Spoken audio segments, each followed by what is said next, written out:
नमस्कार। हमारे नए वीडियो में सभी साधकों का स्वागत है। गुरु दीक्षा क्या है? गुरु दीक्षा कब लेनी चाहिए? हमें गुरु के साथ कैसे जुड़ना है और क्या होते हैं गुरु मंत्र के चमत्कारिक लाभ? किस तरीके से दीक्षा के माध्यम से हमारी सभी प्रकार की इच्छाएं, मनोकामनाएं, जो बाधाएं ये हमारे जीवन में रहती है, उन सभी का नाश होता है। ये चीज़ें अगर आप जानना चाहते हैं तो इस वीडियो को एंड तक जरूर देखें।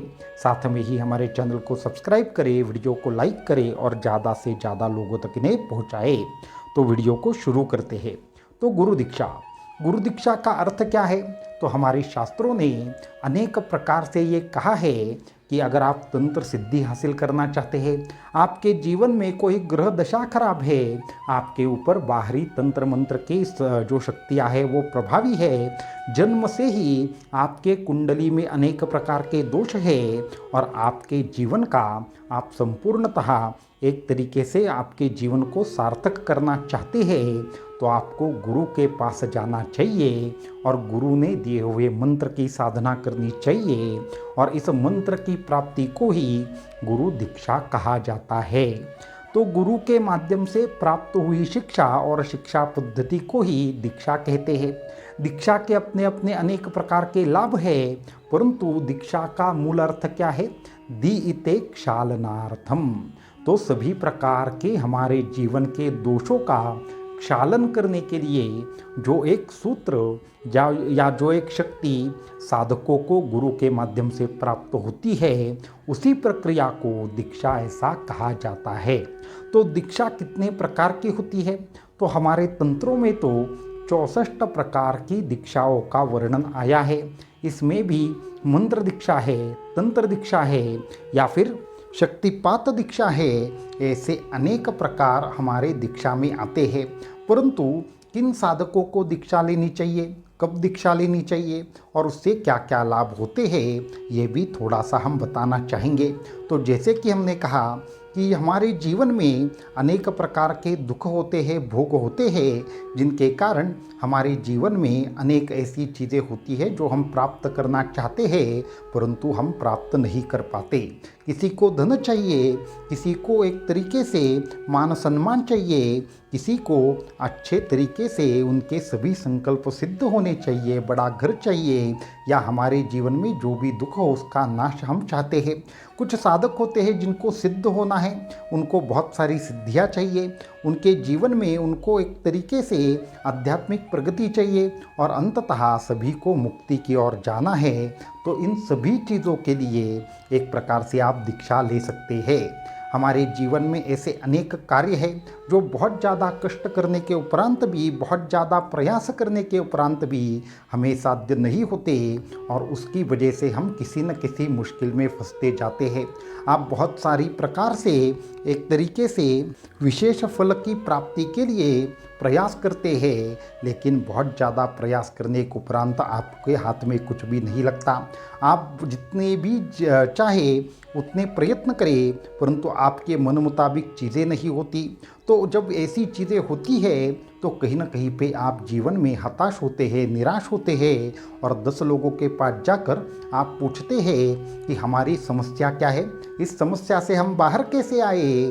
तो ऐसे में जो गुरु रहते हैं वो आपको सही में साधना दे सकते हैं। आपको कोई कहता है तंत्र मंत्र की बाधा है, कोई कहता है लक्ष्मी बंधन है, किसी ने बुद्धि बंधन किया है, या फिर आपके ऊपर करनी है, या फिर किसी विशेष तंत्र का या फिर स्मशान प्रयोग का आपके ऊपर विशेष तरीके से प्रभाव है, या फिर आपका शनि खराब है, मंगल खराब है। ऐसी तमाम बातें आपको बताई जाती है और अनेक प्रकार की साधना करने के उपरांत भी उसमें कोई भी फल नहीं मिलता। तो गुरु कृपा जब होती है तो गुरु कृपा से सभी प्रकार की समस्याओं का नाश होता है। गुरु जब मंत्र देते हैं तो इन सभी प्रकार की जो भी आपके जीवन में समस्या है, चाहे आपके ग्रह खराब हो, आपके ऊपर तंत्र मंत्र की बाधा हो, किसी ने कुछ प्रयोग किया हो, आपके जीवन में कोई भी चीज़ आपके मन मुताबिक ना हो रही हो, भाग्य से आपको परेशानी हो, भाग्य ने आपको कुछ भी ना दिया हो, तो गुरु के पास आपको जाना चाहिए। वो जो मंत्र देते हैं, साधना देते हैं, उससे आपके सभी प्रकार के बुरे कर्मों का धीरे धीरे नाश होना शुरू होता है और तब जाकर आपको आपके जीवन में जो इच्छित वस्तु चाहिए उसकी प्राप्ति होती है। आपका कोई ग्रह खराब हो, आपके ऊपर तंत्र मंत्र की बाधा हो या आप किसी भी विपरीत स्थिति में क्यों न हो, जब गुरु आशीर्वाद देते हैं, मंत्र देते हैं, तो उस मंत्र में इतनी जबरदस्त शक्ति होती है कि आपके कर्म दशा का भी नाश हो सकता है। इसलिए गुरु चरित्र में यह कहा गया है कि जो भी साधक गुरु को संपूर्णतः शरण जाता है उसको एक तरीके से न किसी ग्रह बाधा से डरने की आवश्यकता है, न मृत्यु से डरने की आवश्यकता है। उसको कभी भी कोई भी दूसरा आदमी दुखी नहीं कर सकता। ऐसी अमोघ शक्ति है गुरु कृपा में।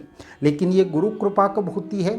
जब आपको ऐसा लगे कि हमें इस पंथ से जुड़ना चाहिए, इस साधना मार्ग से जुड़ना चाहिए। वो गुरु कैसे है, उनका आचार विचार क्या है और क्या आप उनके दिए हुए नियमों का पालन कर सकते हैं, क्या आप उनके ऊपर उतनी दृढ़ श्रद्धा भक्ति रख सकते हैं, तो ही जाकर गुरु मंत्र का आपको लाभ होगा। गुरु मंत्र की प्राप्ति में महत्वपूर्ण भूमिका यह है कि आपकी आपके गुरु के ऊपर, उनके दिए हुए मार्ग के ऊपर कितनी श्रद्धा है, कितनी भक्ति है, आप कितने मन से लगन से उनके ऊपर विश्वास करते हैं, ये महत्वपूर्ण है। तो दीक्षा के माध्यम से क्या क्या हो सकता है? तो ग्रह बाधा का नाश हो सकता है, तंत्र बाधा का नाश हो सकता है, कुंडलिनी जागृत हो सकती है, आप सिद्ध साधक बनते हैं।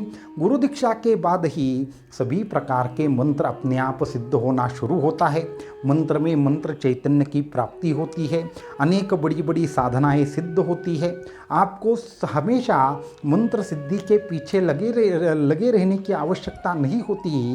केवल जब गुरु शक्तिपात करते हैं तो शक्तिपात मात्र से आपके अंदर जो कुंडलिनी शक्ति रहती है उसकी तत्काल जागृति होती है, अनेक प्रकार की सिद्धियों की साधकों को प्राप्ति होती है और साधक धीरे धीरे सांसारिक सुखों से परे जाकर एक विशेष तरीके से सिद्ध साधक बनता है और आगे चल के उसके हमेशा के लिए सभी कर्मों का नाश होता है। अगर आप अन्य किसी के पास जाकर कोई साधना करेंगे, कोई उपासना करेंगे, तो उसके फलस्वरूप केवल आपका एक ही जो समस्या है उसका नाश होगा। परंतु अगर गुरु के पास जाकर मंत्र दीक्षा लेकर दीक्षा की साधना करेंगे तो आपके जीवन की सभी प्रकार की समस्याएं हमेशा के लिए नाश होगी, क्योंकि गुरु सिर्फ एक जन्म की ही जिम्मेदारी नहीं लेते, अपितु आपके हर जन्म की जिम्मेदारी लेते हैं। और गुरु ने दिया हुआ मंत्र केवल एक ही कार्य के लिए, एक विशेष तरीके के कार्य पूर्ति के लिए कार्य नहीं करता, अपितु गुरु मंत्र को सर्वश्रेष्ठ और अमोघ मंत्र कह सकते हैं, जो सभी प्रकार के कार्यों को एक प्रकार से सिद्ध करता है, सभी प्रकार के बाधाओं का नाश करता है, सभी प्रकार के संकल्पों को सिद्ध करता है। इसलिए जो भी साधक सच में अपने जीवन का कल्याण चाहते हैं, सभी प्रकार से अपने जीवन में गुरु के तत्व की एक प्रकार से कृपा चाहते हैं, जो हमारे भाग्य से प्राप्त हुआ है उसको नष्ट करना चाहते हैं, उन सभी साधकों ने गुरु कृपा का एक प्रकार से लाभ लेने के लिए दीक्षा जरूर लेनी चाहिए। परंतु ये जो उनके नियम रहेंगे, गुरु के नियम रहेंगे, उनका पालन करना अनिवार्य है, उनके ऊपर विश्वास करना अनिवार्य है, नहीं तो शक्ति उस तरीके से कार्य नहीं करती जिस तरीके से उसको कार्य करना है। तो शक्तिपात दीक्षा के बारे में और किस तरीके से मंत्र चैतन्य की जागृति होती है इसके बारे में अगले वीडियो में चर्चा करेंगे। अगर आप भी दीक्षा के साथ जुड़ना चाहते हैं, दीक्षा प्राप्त करना चाहते हैं, तो आने वाली गुरु पूर्णिमा पर हमारा दीक्षा विधि संपन्न होगा। उसके लिए आप नीचे दिए हुए व्हाट्सएप नंबर पर अवश्यम भावी संपर्क करें। अवधूत चिंतन श्री गुरुदेव दत्त।